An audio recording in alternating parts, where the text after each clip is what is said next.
ഉയർത്തെഴുന്നേറ്റ യേശു ക്രിസ്തുവിന്റെ നിസ്തുല്യമായ നാമം എന്നും എന്നേക്ക് വാഴ്ത്തപ്പെടുമാറാകട്ടെ.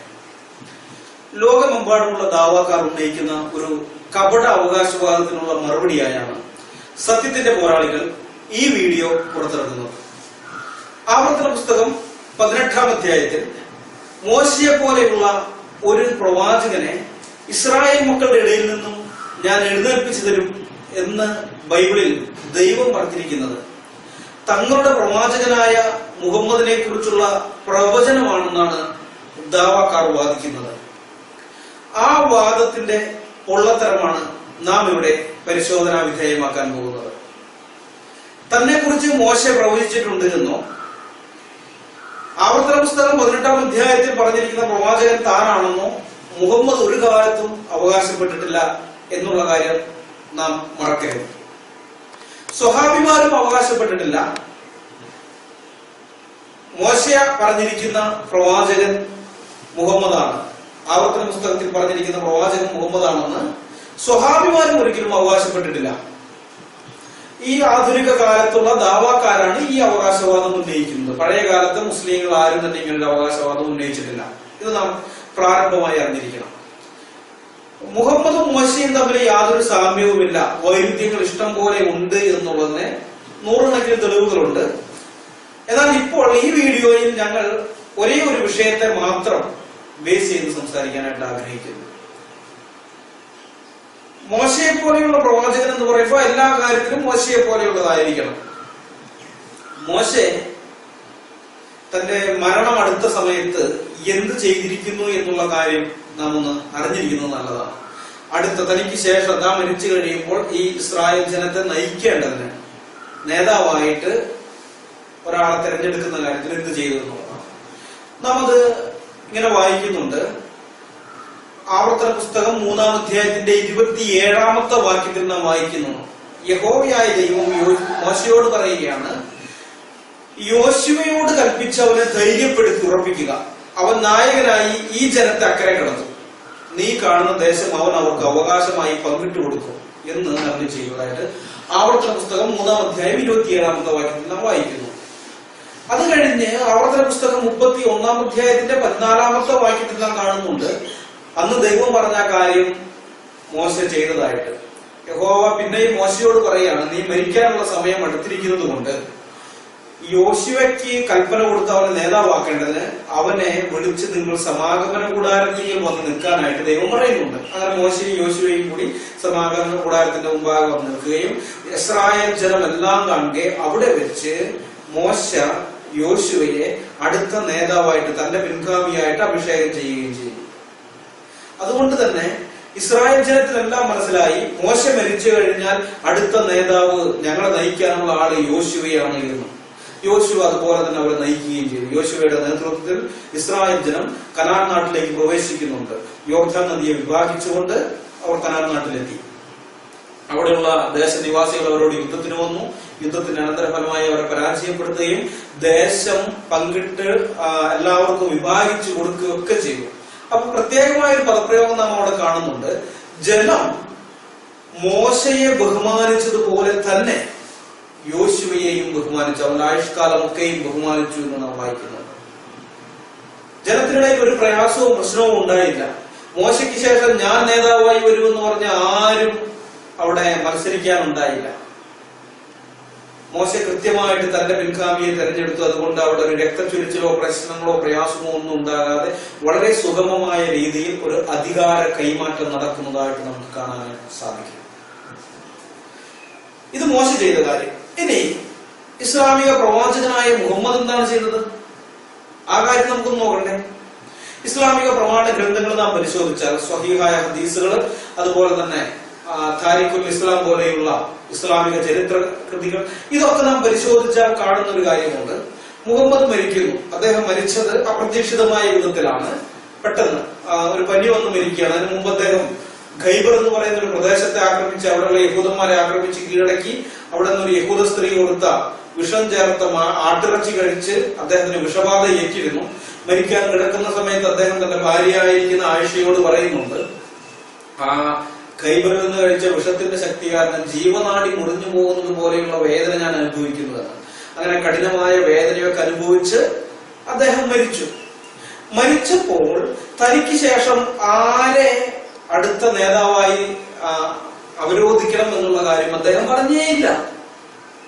അദ്ദേഹം മുസ്ലിങ്ങളോട് ആരോടും പറഞ്ഞില്ല തനിക്ക് ശേഷം ഇന്നയാളായിരിക്കണം നേതൃസ്ഥാനത്ത് വരേണ്ടത്, ഖലീഫ ഇന്നയാളായിരിക്കണം എന്ന് പറഞ്ഞില്ല. അങ്ങനെ പറയാതിരുന്നുകൊണ്ട് എന്ത് സംഭവിച്ചെന്നറിയാമോ? ഇസ്ലാമിക ലോകത്ത് ഇന്നും നിലനിൽക്കുന്ന ഭിന്നതയുടെ വിത്ത് അന്നേ വീണു. ഷിയ എന്നും സുന്നി എന്നും പറഞ്ഞുകൊണ്ട് ഇന്നും നാം മാധ്യമങ്ങളിലൂടെ വായിക്കുന്നുണ്ടല്ലോ. ഷിയാക്കളുടെ പള്ളിയിൽ സുന്നികൾ ബോംബ് വെച്ചു, ഷിയാക്കൾ നിസ്കരിച്ചുകൊണ്ടിരിക്കുമ്പോൾ ചില ഭീകരന്മാർ വന്ന് വെടിവെച്ചു കൊന്നു കുറെ എണ്ണത്തിന്. അതുപോലെ തന്നെ സുന്നികളുടെ പള്ളിയിൽ ഷിയാക്കൾ ബോംബ് വെച്ചു എന്നൊക്കെ നാം വായിക്കുന്ന വാർത്തകൾ. ഇതെല്ലാം ആരംഭിച്ചത് അവിടെ നിന്നാണ്. അവിടെ മുഹമ്മദ് മരിച്ചു കഴിഞ്ഞപ്പോൾ ശവശരീരം അടക്കം ചെയ്യുന്നതിന് മുൻപേ, മുഹമ്മദിന്റെ ഡെഡ് ബോഡി ആയിഷയുടെ വീട്ടിൽ കിടക്കുകയാണ്. ശവശരീരം അടക്കം ചെയ്യുന്നതിന് മുൻപേ തന്നെ ഇവിടെ അധികാരത്തിന് വേണ്ടിയുള്ള മത്സരം ആരംഭിച്ചു, അധികാര തർക്കം ആരംഭിച്ചു. പ്രമാണിമാരായ പലരും, ഖുറൈശി നേതാക്കന്മാരായിരിക്കുന്ന പലരും തങ്ങളായിരിക്കും മുഹമ്മദ് മരിച്ചു കഴിഞ്ഞപ്പോൾ ഞാനാണ് അടുത്ത നേതാവ്, ഞാൻ ഖലീഫയായിരിക്കും എന്ന് പറഞ്ഞ് മുന്നോട്ട് വന്നു. അവസാനം അങ്ങനെ വന്ന പലർക്കും മനസ്സിലായി തങ്ങൾ ഖലീഫയാകാൻ പറ്റുകയില്ല. അങ്ങനെ പലരും പതുക്കെ പിന്മാറി അവസാനം 3 പേരിൽ അവശേഷിച്ചു. അബൂബക്കർ മുഹമ്മദിന്റെ അമ്മായപ്പനാണ്, ഉമർ ഇബ്നു ഖത്താബ് മുഹമ്മദിന്റെ അമ്മായപ്പനാണ്, അലി മുഹമ്മദിന്റെ മരുമകനാണ്, മകളുടെ ഭർത്താവാണ്. മുഹമ്മദിന്റെ കുടുംബക്കാർ 3 പേരും മുഹമ്മദിന്റെ കുടുംബക്കാരാണ്. അവർ മാത്രം അധികാരത്തിന്റെ ആ മത്സരത്തിൽ, ആ കളിക്കളത്തിൽ, അധികാരത്തിന് വേണ്ടിയുള്ള മത്സരത്തിന്റെ ആ രംഗവേദിയിൽ ഈ 3 കൂട്ടർ മാത്രമായി. അതില് ഉമർ ബുദ്ധിയുള്ള മനുഷ്യനാണ്. ഉമറിന് കാര്യം മനസ്സിലായി, ഇങ്ങനെ പോയി കഴിഞ്ഞാൽ അലി ഖലീഫയാണ്. അലി താരതമ്യേന വളരെ ചെറുപ്പമാണ്. അബൂബക്കറും ഉമറും പ്രായമുള്ളവരാണ്. അലി എങ്ങാനും ഖലീഫയായി കഴിഞ്ഞാൽ പിന്നെ ഒരിക്കലും അബൂബക്കറിനും ഉമറിനും ഖലീഫയാകാൻ പറ്റുകയില്ല. കാരണം ഒരു ഖലീഫ മരിക്കാതെ അടുത്ത ആളെ ഖലീഫയായി തിരഞ്ഞെടുക്കാൻ പാടില്ല. അപ്പോൾ അലി ഖലീഫയായി കഴിഞ്ഞാൽ അലി ചെറുപ്പമാണ്. അലി മരിക്കുന്നതിന് മുൻപേ തന്നെ പ്രായമേറെയുള്ള അബൂബക്കറും ഉമറും മരിച്ചു പോകും. അതുണ്ടാകാതിരിക്കാൻ ഉമർ ബുദ്ധിപൂർവ്വം ഒരു കളി കളിച്ചു. അദ്ദേഹം തന്റെ സ്ഥാനാർത്ഥിത്വം പിൻവലിച്ചു. ഖലീഫയാകുവാനുള്ള മത്സര രംഗത്തുണ്ടായിരുന്ന 3 പേരിൽ നിന്ന് ഉമർ പിൻവാങ്ങിയിട്ട് അബൂബക്കറിനെ പിന്താങ്ങി. അബൂബക്കർ അടുത്ത ഖലീഫയാകുവാൻ ഞാൻ പിന്തുണയ്ക്കുന്നു, അബൂബക്കറിനെ ഞാൻ പിന്തുണയ്ക്കുന്നു എന്ന് പറഞ്ഞു. എന്തിനു വേണ്ടിയാണ് അത് ചെയ്തതെന്ന് വെച്ചാൽ അബൂബക്കർ പ്രായമുള്ള മനുഷ്യനാണ്. അദ്ദേഹം ഖലീഫയായി കഴിഞ്ഞാൽ കുറച്ചു നാളുകൾക്കുള്ളിൽ അദ്ദേഹം മരിക്കാൻ സാധ്യതയുണ്ട്. അദ്ദേഹം മരിച്ചു കഴിഞ്ഞാൽ തനിക്ക് അടുത്ത ഖലീഫയാകാം. പക്ഷെ അലി എങ്ങാനും ഖലീഫ സ്ഥാനത്ത് വന്നാൽ പിന്നെ തനിക്ക് ഒരിക്കലും ഖലീഫയാകാൻ പറ്റുകയില്ല. അതിനേക്കാൾ ഭേദം അല്പം കാത്തിരുന്നിട്ടായാലും ഖലീഫയാകുന്നതാണെന്ന് തീരുമാനിച്ച ഉമർ ഇങ്ങനെ ഒരു കളി കളിച്ചു. അങ്ങനെ അവസാനം മത്സര രംഗത്ത് ഇവർ 2 പേരും മാത്രമായി, അബൂബക്കറും അലിയും മാത്രം. അബൂബക്കറിന്റെയും ഉമറിന്റെയും ഒക്കെ ഗ്യാങ് വളരെ ബുദ്ധിപൂർവമുള്ള ഒരു നീക്കത്തിലൂടെ ഖലീഫ സ്ഥാനത്തേക്ക് വന്നു. ഇത് അലിക്ക് ഇതിനോട് എതിർപ്പായിരുന്നു. അതുകൊണ്ട് തന്നെ അലി ബയ്യത്ത് എന്ന് പറഞ്ഞാൽ അനുസരണ പ്രതിജ്ഞ, അബൂബക്കറിനെ ഖലീഫയായി അംഗീകരിച്ചുകൊണ്ട് അനുസരണ പ്രതിജ്ഞ ചെയ്യുവാൻ അദ്ദേഹം തയ്യാറായില്ല. അവരങ്ങനെ വിഭാഗിച്ചു തന്നെ നിന്നു, വിഘടിച്ചു തന്നെ നിന്നു. അലിയെ അനുകൂലിക്കുന്ന കുറെ പേർ മദീനയിലുണ്ടായിരുന്നു. അവരൊരു ഗ്രൂപ്പ്, ഇപ്പുറത്ത് വേറൊരു ഗ്രൂപ്പ്. ഒരിക്കൽ ഈ അധികാര തർക്കത്തിന്റെ പേരിൽ മുഹമ്മദിന്റെ കുടുംബത്തിൽ ജീവനോട് അവശേഷിച്ച ഒരേ ഒരാളെന്ന് പറയുന്നത് മകൾ ഫാത്തിമ മാത്രമാണ്. മുഹമ്മദിന്റെ ആൺകുട്ടികളെല്ലാം ചെറുപ്രായത്തിലെ മരിച്ചുപോയി. പെൺമക്കളൊക്കെ മുഹമ്മദ് ജീവിച്ചിരിക്കുന്ന സമയത്ത് ഒരാളൊഴികെ എല്ലാവരും മരിച്ചു. അവശേഷിച്ച ആളെന്ന് പറയുന്നത് ഫാത്തിമയാണ്. ആ ഫാത്തിമ പോലും മുസ്ലിങ്ങളുടെ കയ്യാൽ കൊല്ലപ്പെട്ടു ഈ അധികാര തർക്കം കാരണം. അത് ഷിയാക്കളുടെയും സുന്നികളുടെയും ഹദീസുകളിൽ വ്യത്യസ്തമായ വിധത്തിലാണ് അതുള്ളത്. ഷിയാക്കൾ പറയുന്നത് ഇങ്ങനെയാണ്: അലിയും കൂട്ടരും ഒക്കെ വീട്ടിനകത്ത് ഒരു ആലോചന, ഒരു കമ്മിറ്റി കൂടിക്കൊണ്ടിരിക്കുമ്പോൾ അബൂബക്കറിന് വിവരം കിട്ടി ഖലീഫയ്ക്ക് എതിരായിട്ടാണ് ഒരു കമ്മിറ്റി കൂടുന്നതെന്ന് ആരോ പറഞ്ഞു വരുത്തി. അതുകൊണ്ട് ഇവരെയൊക്കെ അറസ്റ്റ് ചെയ്ത് കൊണ്ടുവരുവാൻ അബൂബക്കറും ഉമറും കൂടി അവർ കൽപ്പനയിട്ടു. ആ കൽപ്പന അനുസരിക്കാൻ വന്ന പടയാളികൾ ഇവരോട് വീട്ടിൽ നിന്ന് പുറത്തിറങ്ങാൻ പറഞ്ഞു. അവർ വീട്ടിൽ നിന്ന് പുറത്തിറങ്ങിയില്ല, വീടടച്ചിട്ട് അതിനകത്തിരിക്കുകയാണ്. ഉടനെ ദേഷ്യം വന്ന പടയാളികൾ വാതിൽ ചവിട്ടിപ്പൊളിച്ചകത്ത് കടന്നു. ഇത്രത്തോളം രണ്ടു കൂട്ടർ അംഗീകരിക്കുന്നു. ഇവിടെ നിന്നാണ് പിന്നെ കഥ വ്യത്യസ്തമായിട്ട് പോകുന്നത്. ഷിയാക്കൾ പറയുന്നത് അങ്ങനെ അകത്ത് കിടന്ന പടയാളികൾ അലിയെ വാളുകൊണ്ട് വെട്ടിയപ്പോൾ തന്റെ ഭർത്താവിന് വെട്ടുകൊള്ളാതിരിക്കാൻ വേണ്ടി ഫാത്തിമ ഇടയിൽ കയറി ആ വെട്ട് തന്റെ ശരീരത്തിലേറ്റു. അങ്ങനെ മുറിവേറ്റ് 2 ദിവസത്തിനുള്ളിൽ അവർ മരിച്ചു. ഗർഭിണിയായിരുന്നു ആ സമയത്ത് ഫാത്തിമ. മരിച്ചു എന്നാണ് ഷിയാക്കളുടെ വാദം. എന്നാൽ സുന്നികൾ പറയുന്നത് അങ്ങനെയല്ല. അവരുടെ വാദം വെട്ടുകൊണ്ട് മരിക്കുകയല്ല, വാതില് ചവിട്ടി പൊളിച്ചപ്പോൾ ആ വാതില് പൊളിഞ്ഞു വീണ് ഫാത്തിമയുടെ ദേഹത്ത് വീണിട്ട് ഫാത്തിമ മരിച്ചു എന്നാണ് പറഞ്ഞത്. എന്തായാലും ശരി, മുസ്ലിങ്ങളുടെ കയ്യാൽ തന്നെയാണ് ഫാത്തിമ അകാല മൃത്യുവിന് ഇരയായി തീർന്നത്. അതിനുശേഷം അലി കൊല്ലപ്പെട്ടു. അലി കൊല്ലപ്പെടുകയാണ്, മുസ്ലിങ്ങളുടെ കയ്യാൽ കൊല്ലപ്പെട്ടു. അതിനുശേഷം അലിക്കും ഫാത്തിമയ്ക്കും ഉണ്ടായിരുന്ന 2 മക്കളുണ്ടായിരുന്നു, ഹസനും ഹുസൈനും. ആ ഹസൻ അകാല മൃത്യുവിന് ഇരയായി. ഷിയാക്കൾ പറയുന്നത് സുന്നിയായിരിക്കുന്ന മുവാവിയ വിഷം കൊടുത്തു കൊന്നതാണ് എന്നാണ്. എന്നാൽ സുന്നികളെ സമ്മതിക്കുന്നില്ല, രോഗമൊന്നും മരിച്ചെന്ന് പറയും. എന്തായാലും ശരി, അദ്ദേഹം അപമൃത്യുവിന് ഇരയായി. അത് കഴിഞ്ഞിട്ട് ഹുസൈൻ എന്ന് പറയുന്ന ഒരു മകൻ, മുഹമ്മദിന്റെ പേരക്കുട്ടിയാണ്, ഹുസൈനെ കൊന്നുകളഞ്ഞു. മുസ്ലിങ്ങൾ കൊന്നുകളഞ്ഞു.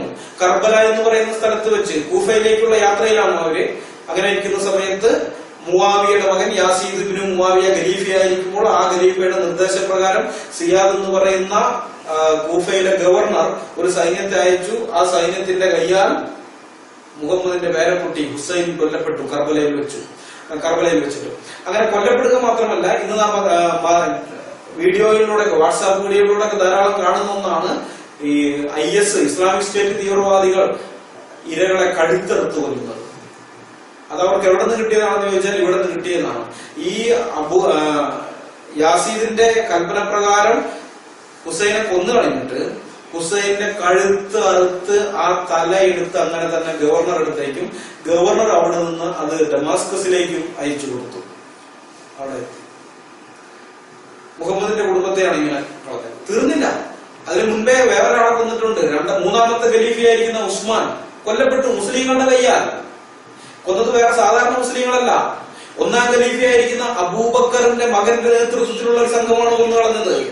1ാം ഖലീഫ അബൂബക്കറിന്റെ നേതൃത്വത്തിലുള്ള സംഘം വന്നിട്ട് 3ാം ഖലീഫ ഉസ്മാനെ കൊന്നു കളഞ്ഞു. അതിനുശേഷമുള്ളവർ ഇതുപോലെ തന്നെ അധികാര തർക്കം, അധികാരത്തിന് വേണ്ടിയുള്ള തർക്കം, ധാരാളം കൊലപാതകങ്ങൾ ഇസ്ലാമിക ലോകത്ത് ഉണ്ടാക്കി വെച്ചിട്ടുണ്ട്. ഇനി നിങ്ങളൊന്ന് ചിന്തിച്ചു നോക്കണം. മോശയെ പോലെയുള്ള പ്രവാചകനാണ് മുഹമ്മദ് എന്ന് പറയാൻ എങ്ങനെ ഇവർക്ക് സാധിക്കുന്നു? മോശ മരിച്ചു കഴിഞ്ഞപ്പോൾ അധികാരത്തിന്റെ പേരിൽ ഒരു തർക്കവും ഉണ്ടായില്ല. സുഗമമായ അധികാര കൈമാറ്റം നടന്നു. മുഹമ്മദിന് അത് ചിന്തിക്കാനുള്ള ബോധം പോയില്ല. താൻ മരിച്ചു കഴിഞ്ഞാൽ ഇവർ അധികാരത്തിന് വേണ്ടി തമ്മിൽ അടികൂടും, ശണ്ട കൂടും എന്ന് മനസ്സിലാക്കാനുള്ള ബോധം ഉണ്ടായില്ല. അതുകൊണ്ട് അദ്ദേഹം ഇങ്ങനെ ജീവിച്ചു. ഇന്നും ലോകം അതിന്റെ ദുരന്തം അനുഭവിച്ചുകൊണ്ടിരിക്കുന്നു. നിങ്ങൾ തന്നെ ഒന്ന് പറ, ഇതെങ്ങനെയാണ്, ഈ മുഹമ്മദ് എങ്ങനെയാണ് മോശയെ പോലെയുള്ള പ്രവാചകനാവുക? ഒരിക്കലും ആവുകയില്ല. 100% സത്യമാണ്. അതുകൊണ്ട് ദാവാക്കാരുടെ ഈ പൊള്ളയായ വാദത്തെ ഞങ്ങൾ ഇനിയും, ഇതുപോലെയുള്ള പോയിന്റുകൾ ഇനിയും അനവധിയുണ്ട്. അത് വരും ദിവസങ്ങളിൽ വീഡിയോ ആയിട്ട് ഞങ്ങൾ ഇറക്കാൻ ആഗ്രഹിക്കുന്നു. ദൈവം സത്യം മനസ്സിലാക്കുവാൻ നിങ്ങളെ ഓരോരുത്തരെയും സഹായിക്കട്ടെ. യേശു ക്രിസ്തുവിന്റെ നാമം വാഴ്ത്തപ്പെടുമാറാകട്ടെ. ആമേൻ.